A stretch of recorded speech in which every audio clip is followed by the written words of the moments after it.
This weekend, the opening ceremonies of the Olympic Games in Beijing drew in 16 million viewers. That's down from the last Winter Games in 2018, so hopefully this means that the various campaigns exposing the crimes and manipulation of the Chinese Communist Party are making a difference.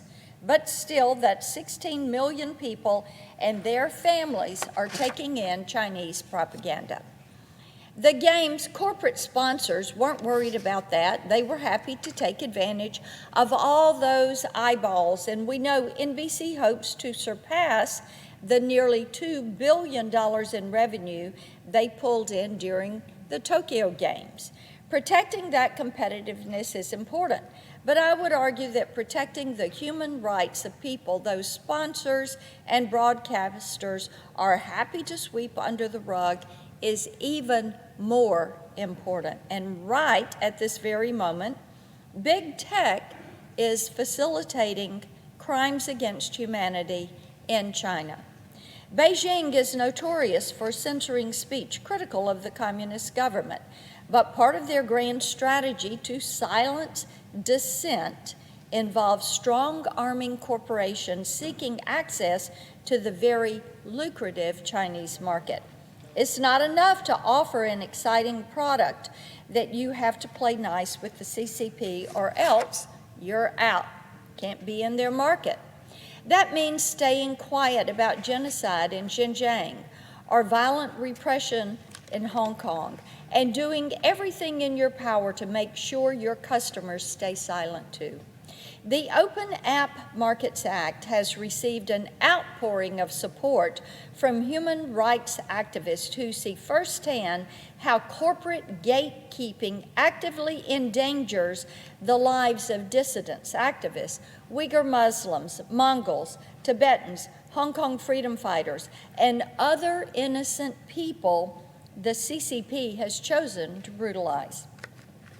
We received a letter of support for the Open App Markets Act signed by many of these individuals that I would like to share. They wrote in part that China suppresses nearly all dissent using its notorious Great Firewall internet filtering system, and through the cooperation of domestic and foreign companies, they are willing to block and remove accounts, content, and applications at the unchallenged request of Chinese authorities. Few American companies are as subservient to the Chinese government as Apple.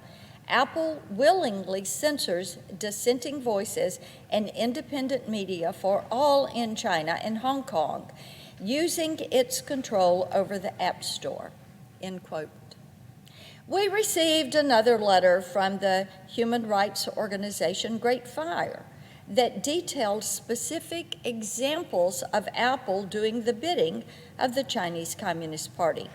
They wrote, in part, that Great Fire, an organization dedicated to fighting internet censorship, started monitoring Apple's censorship in November 2013, when Apple decided to remove our free Weibo application from the Chinese App Store.